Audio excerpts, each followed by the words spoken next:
Due to the graphic nature of this program, listener discretion is advised.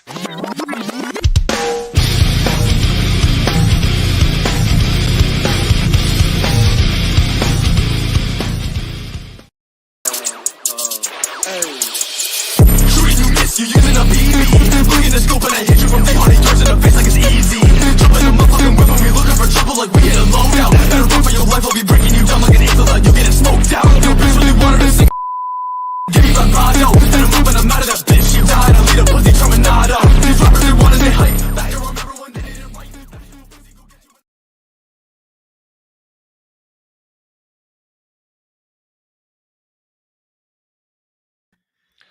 Good morning, good afternoon, good evening, wherever you are. I am the Anime Guy, and welcome to I Love the 80s Anime Part 3. Today we're going to keep it light, fresh, crispy, and definitely very 80s. So with that, I want to welcome everybody that's already here. We had Orville Nation. PJ was here first. Thank you very much. And Xenomorph, good morning to you. Keely Chow, roll tide, roll tide. Pat S. in the house, thank you so very much for being here today. D. Bud Martin, thank you so very much for being here today also. So, today is part 3, as I mentioned, of I Love the 80s. And who doesn't love the 80s? It was a fun time, cocaine, blow, all the good stuff that made Hollywood what it was. But also, over in the East, in Japan, they were putting out some of the most original and groundbreaking shows and movies that carry forth till today, as we all know and as we have discussed. So, with it, yes, cocaine, lots of cocaine at the time. For today, I thought we'd just keep it a little shorter than normal. So, I found a few things that we'd already talked about that I wanted to expound upon, and one more list from another website on some 80s movies that are or 80s anime that are great. But to get started, I'm going to show off a few new clips that I was able to compile. So let's see here. The one that we're going to show today is from the show Mad Bull, from the manga Mad Bull, that I affectionately call "Blowing Your Head Off." Keep back! Come any closer and this girl dies. Jesus Christ, Sleepy, come back or he'll kill the girl. Get back!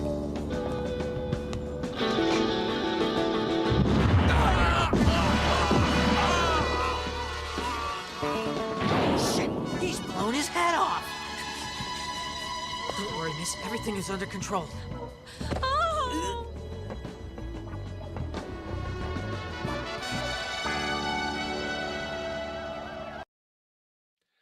If only all New York City cops looked like that back in the 80s.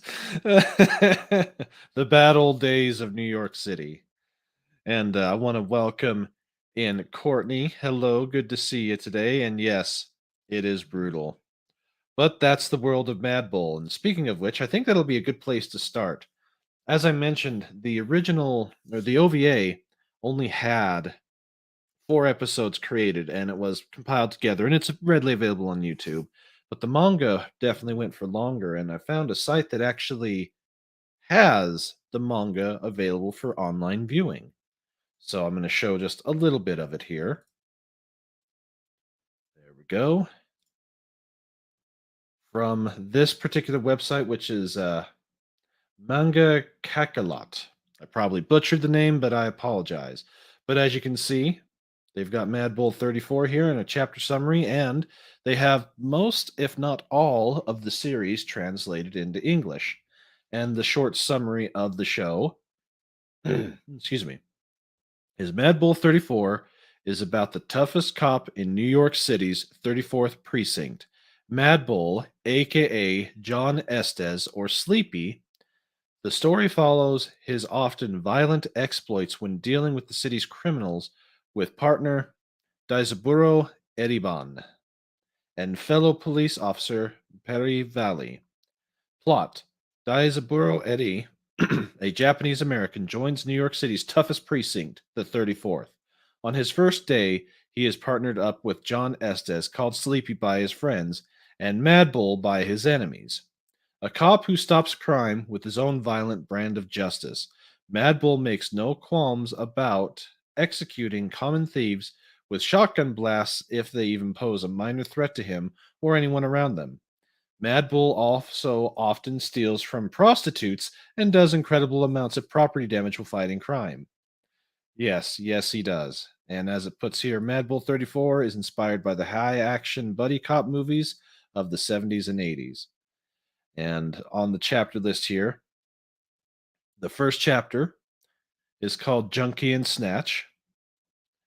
And as you can see, it's the style of this particular anime definitely very 80s and very American in a lot of ways. Not you can definitely see the Japanese influence in it, like with the blowing the bubble gum there. And of course Daizaburo. But the detail that was put into this for how New York City looked during, the late 80s is definitely there. The detail in the police car, the old Plymouths, how much bigger John is compared to his partner. And as you can see, the first chapter deals with the roller skate punks that they decided to blow away because they were robbing the place and threatened a civilian. But anyways, I thought that would be an interesting thing to show off, and something interesting that I found. Because as I said, Mad Bull doesn't get the love that in some ways it deserves, and in some ways it doesn't. It's definitely not for the faint of heart. And speaking of not for the faint of heart, here's another clip from the show. Going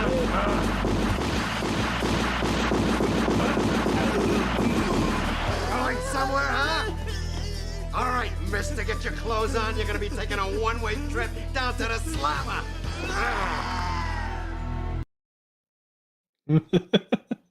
He has no problem getting his points across. And just in case you're wondering, every single one of these clips are on YouTube. So they are YouTube approved. So let's see here. Hello to Low Spec Linux Laptop. Good to have you here today, sir. Yeah. Oh, trust me, it gets worse. In fact, during the first episode, the episode is called Hit and Word That Rhymes with R and Grapes. Anyways, one of the prostitutes that Mad Bull has a thing for gets in with the wrong guy. The wrong guy ends up killing her, and him and his boss end up trying to kill Sleepy and Daizabura. Well, they play dead. They allow them to think that they were successful, and they eventually catch up with them in the subway when they finally catch up with them, and they're in nun costumes. And when they reveal that they're still alive, the insanity ensues, just like in this clip. Surprised to see me, Curtis? Huh? As a police officer, it's my duty to bring you in, but seeing as I'm supposed to be dead, I'm just gonna kill you. Fuck you!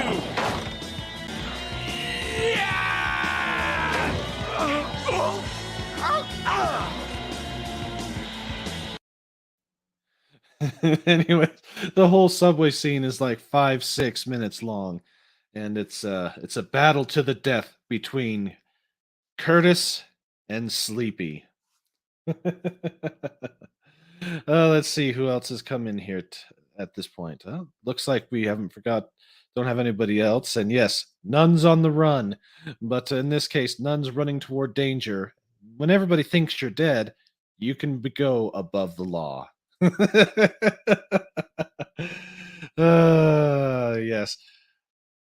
It's on the same level of violence as Fist of the North Star. And Keely Chow says, forget Cowboy Bebop and One Piece. Why couldn't Netflix have done a live action adaptation of that? Yes. That, you see, something like that is more up the alley. It's a forgotten gem. And I'll say this, as I said, the OVA, the first episode's good, the rest of them are just okay. But the manga, I've read the first few chapters of it. It is it is actually really good. It's extremely violent, and it has all sorts of levels of violence, dealing with the 80s and all that. But it is a fun buddy cop manga, so definitely do a search for it and check it out, and you just might enjoy it. I also want to say hello to the Dalek Emperor, Dalek 451. Good to have you here today. And I think we're going to do one more clip from Mad Bull, maybe a few more of the fight between uh, Mad Bull and Curtis. This train's taking you straight to hell, Curtis. Diceboro, give me your gun! Oh, shit!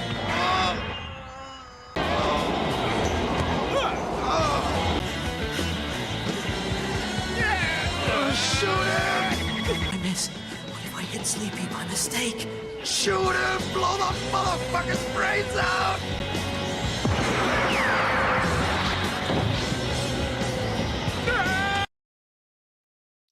Ouch! That didn't look overly fun to have happen there. But yeah, the fight with them takes a little while on the subway car, and here's the next part.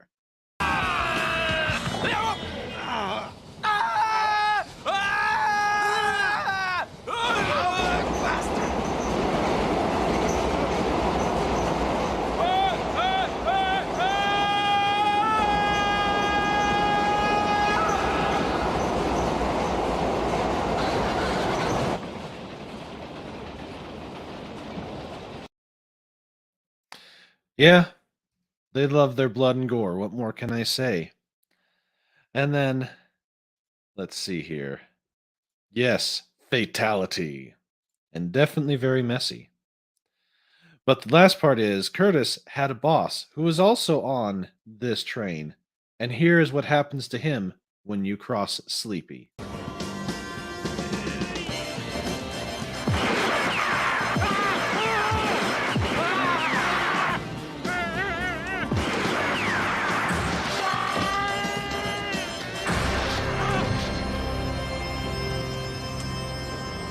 If they can still stand, then you gotta keep pulling the trigger till they lie down.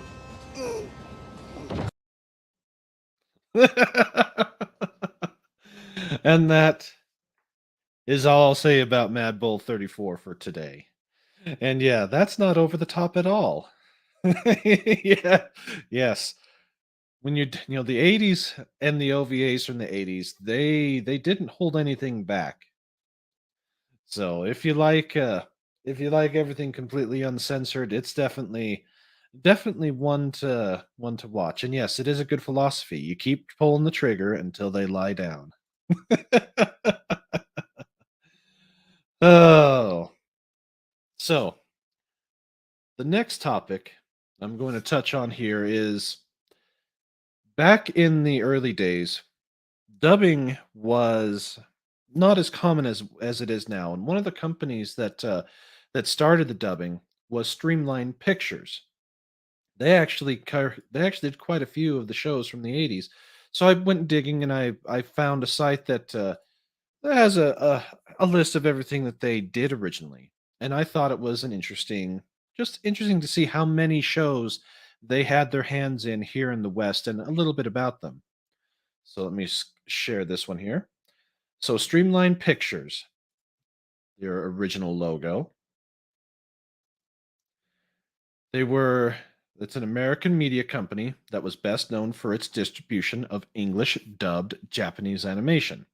They were one of the first North American companies that was created with the primary intention of distributing translated anime uncut and faithful to the original content. Its video cassettes are believed to have been duplicated at Inglewood based Custom Duplication Incorporated. So, yeah, they were one of the first to do it. Looking at it here, according to this, the founder was Carl Mack, who worked for Harmony Gold. So that means he worked on Robotech. And they had their hands in quite a few of the quite a few shows. Looking at the list here, They worked on Lupin the Third Part 2 back in the late 70s and early 80s. The show Zillion and Nadia, the special OVAs that they had their hands in was The Dirty Pair, Affair, and Nolandia.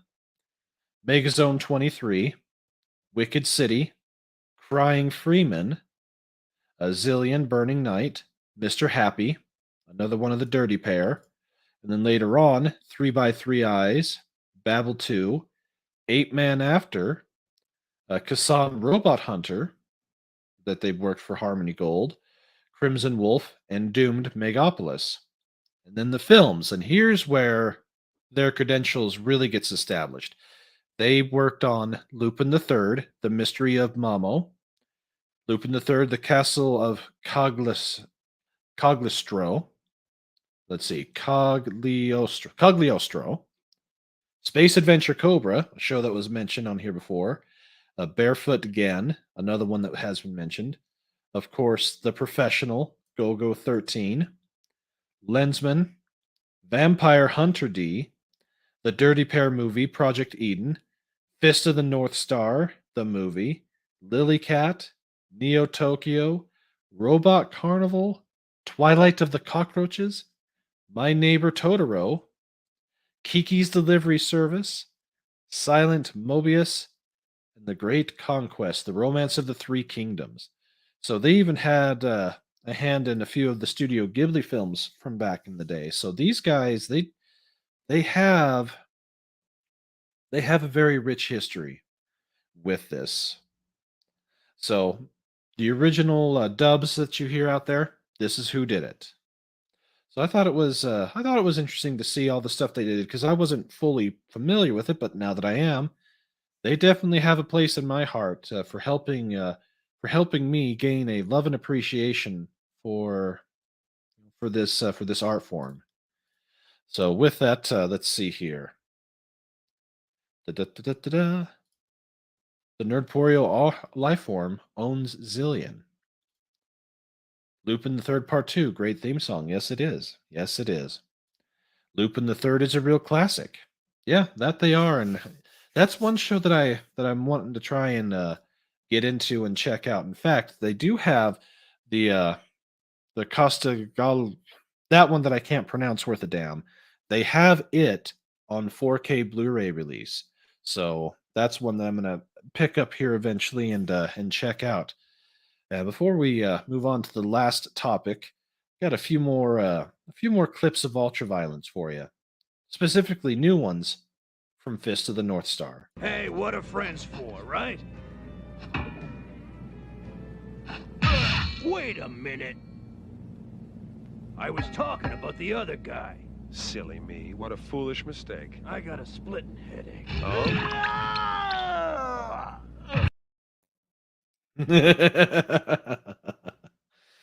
Oh, and it just keeps getting better. When when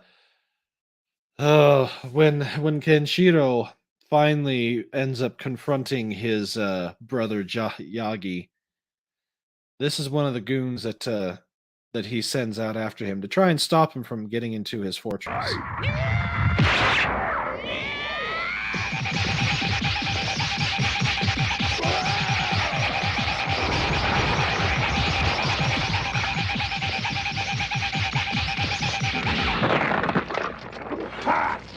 Nice try, guy.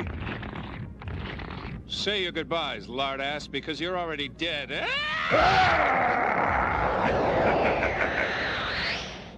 You see? What did I tell you? Still in one piece, good as new.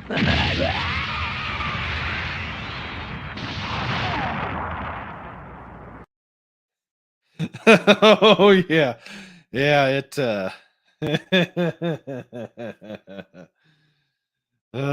yes. And yes, it was Ray in the first clip. That is true.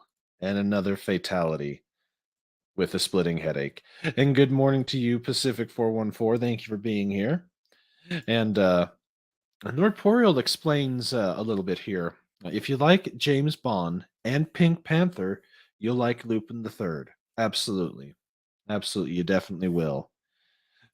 And a fat shame and a killing. Yes, yes, indeed it was. But if you thought that was pretty bad and gory, well, once once Jaggy gets beaten, it doesn't get much better for him. You don't seem to understand that you're a dead man.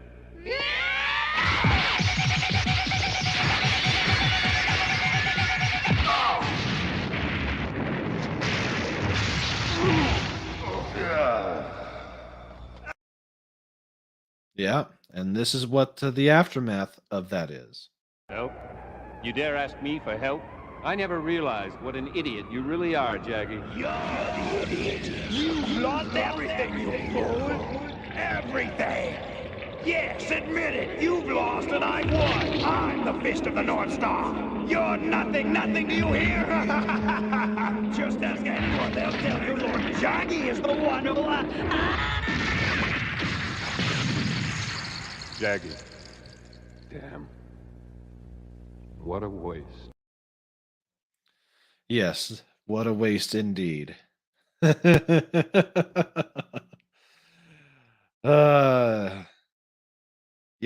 that's all I'm gonna say about that. I'm not sure what that means off the top of my mind. So let's go to our last topic, which is one last list that I found dealing with the best shows from the 80s. So let me get this shared here. Yep, Joggy was already dead.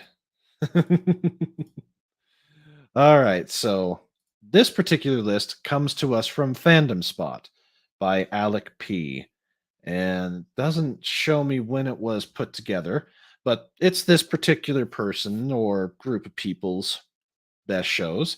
In the past couple of years, anime has just been booming with new shows coming in left and right. Seems like almost everything can be considered an anime these days. But what about the shows that came out of a stricter era, especially the good old 80s? You know, traditional anime and all those weird dance moves. That's right. Today we're looking at the best series, movies, and OVAs that came out during the 80s. Prepare yourself for a lot of Ghibli.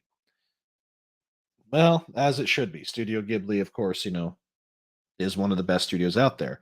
So on this list, they start off with Vampire Hunter D. So a little low, but that's all right. And then Yuritsi Yatsura, a story of an alien girl Lum who comes to Earth and falls in love with a boy. And that's her and that's him. The Dirty Pair can't go anywhere without the female buddy cop show that has 80s hair flowing and of course 80s outfits. Macross, which also is known as a Robotech for us, and I know that the Nord Pro Life Form is going to come out and say, yeah, but it's an amalgamation, and it's true. But Macross is the base of it all. Angel's Egg, one that we've talked about before, that was done by Mr. Ano, the same illustrator that illustrated all the original Final Fantasy games 1 through 6 as far as their concept art, and of course the manga for Vampire Hunter D. Wicked City, can't go anywhere without Wicked City. It's just always there. You just can't escape it. And yeah, you can't go wrong with Studio Ghibli. Next on this list, show called Crusher Joe. In case you've watched almost all of the show on this list, Crusher Joe should serve as a good under the radar type 80 show. Very straightforward, simple movie conceptually. Get these mercenary guys called the Crushers, and they're given an important job. Space pirates mess with them, and now they have to get everything back. So, something that is under the radar, something to check out. One that we talked about, Captain Tsubasa. One that I don't recall seeing, which probably had mentioned, but I butchered it. Mason Ikuku. Yeah, I apologize. It's still early for me to fully be trying to read these here. It's a classic sitcom setup. Big house, lots of people living in different parts of said house, and not one of them is dull or arguably sane. It has the slice of life aesthetic, and it ran for 96 episodes. So, pretty good amount of them out there. Magical Princess Minky Momo. Excuse me. If you feel bad that the list is predominantly R-rated or giant robots, here's some Magic Girl goodness. So, something to lighten things up a bit. And the Mysterious Cities of Gold. And then volleyball show called Attacker You. This is not calling me, you dear reader, an assailant. It's a volleyball show. Attacker You is a sports anime from the mid 80s and carries all the Norn formula. Protagonist is bad at sports, but feels an emotional drive to keep trying. And it, wouldn't you know it, they slowly improve. I will be Hokage type of deal. No? If you like the how things were in the 80s and the slice of life show, there's another one for you there. And let's see here. Horny Alf is here. Hello there.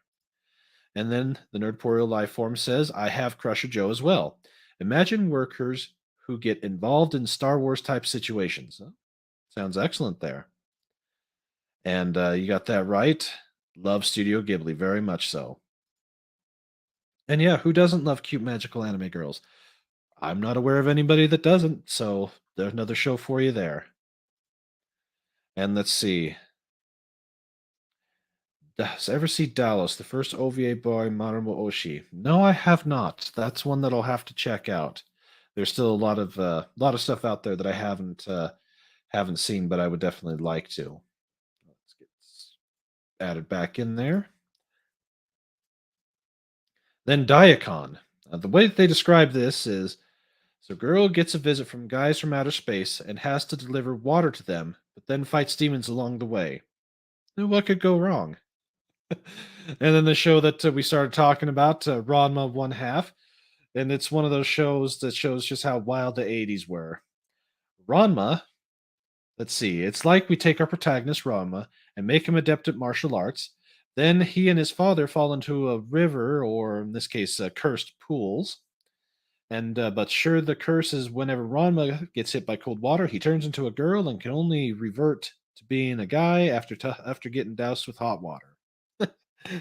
This is still so funny. I've enjoyed what I've seen so far, and I need to keep going with it. 1 second here, please.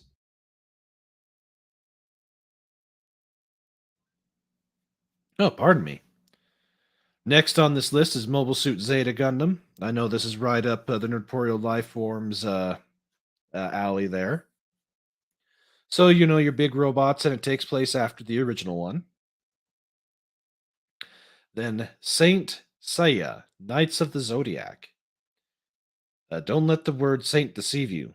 There's a lot of death and blood in the show. And they're gods, not really the good guys here. So another one that sounds like goes onto the extreme level of violence and gore. Excuse me. Then there's Akira. As always, you can't have a list without Akira. And what more can we really say about it other than if you haven't seen it, you need to see it. Grave of the Fireflies. We touched on this one briefly, and another Studio Ghibli classic that shows off the horrors of war and who suffers the most during the conflicts. And not an easy one to watch, but definitely one that needs to be watched at least once. And then on the opposite spectrum of it, My Neighbor Totoro, which we've talked about before, and just a great, just a great kids show. It really is. And then, of course, The Fist of the North Star, in all of its bloody, gory. So, either the movie, which, as we talked about before, covers the first 75 or so chapters of the manga.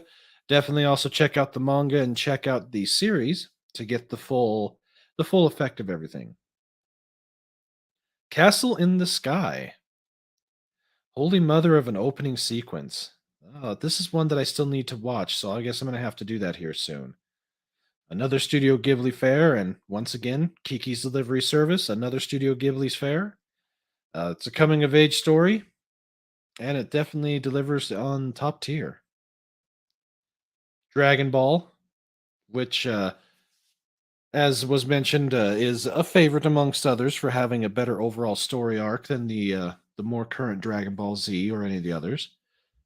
Then the Royal Space Force, the wing of Hanamasi, which we have talked about before, and the number one show for, as it was put, the anime snobs, Legend of the Galactic Heroes.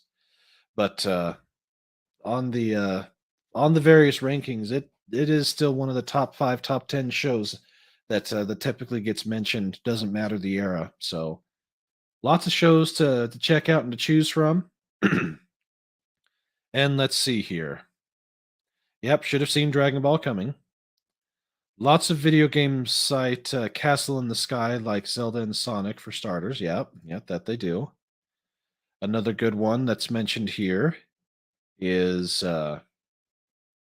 Cosmo Police Justy. Another one that flies under the radar. And then, yes, Ranma 1/2. All great shows.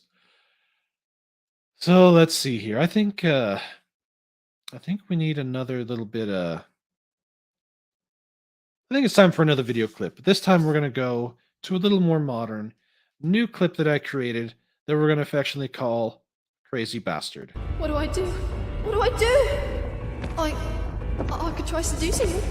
Wait, no, I'm not an 8-year-old boy. Shit! Say your prayers, wee lass.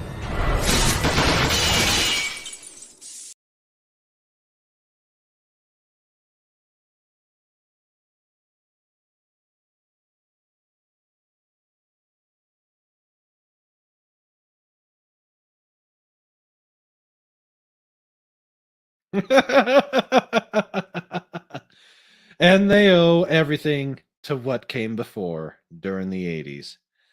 So with that, I think we're about done for today. I know it's a little short, but I only meant this one to be a little placeholder until I got a new video editor, which I finally do. So now I can start bringing out some classic videos. So for the rest of this month, I am going to be bringing out some classic from my original show before it got the kibosh, re-edited and re-released for everyone to see. So if you like the classics, definitely keep tuned here. We'll try to get some out during Mondays, Wednesdays, and Fridays. And if you like these weekday shows, I might continue doing a show either on Tuesday or Thursday, and maybe one of them be a more in-depth show, more so than what we have done in the past. So please be sure to like, share, comment, hit me up if there's any that you'd like me to check out and discuss. And with that, I think we'll share one or two more clips that I put together. This one I affectionately call "Where is Alucard?" Where the hell is Alucard? Oh, him? I killed him. Killed him? Cut off his bloody head. Oh, well, that's step 1. What about 2 through 10? Ah, Christ.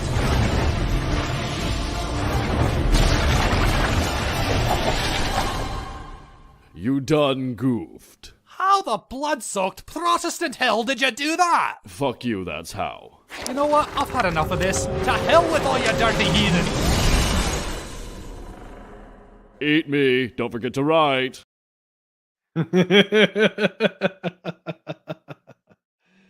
Oh, Team 4-Star, how we love thee. Yes, it should be at least the very first episode. The rest of them I said they get a little out there, but it's readily available on YouTube, the whole entire thing. So it is YouTube approved. Whether or not that means anything's another story, but that's how it goes. So with that, I'm going to leave you today with one last clip. Oh, which one should we do? So many good ones now to choose from. It's like, which one? I think, let's see here. Oh, you know what? Let's go with the classic. Bitches love cannons. Classy. But guess what, Jeeves? That garrote wire won't do shit for dick against armor this thick. What's that, Alfred? How thick is it? Well, half as thick as my dick. So thick enough that you need a fucking anti-tank rifle to pierce it. And I don't even see a piece on your wrinkly old ass. Police girl, if you may. Bitches love cannons. Oh, fuck, that's an anti-tank rifle. Oh, fuck, that's an anti-tank rifle!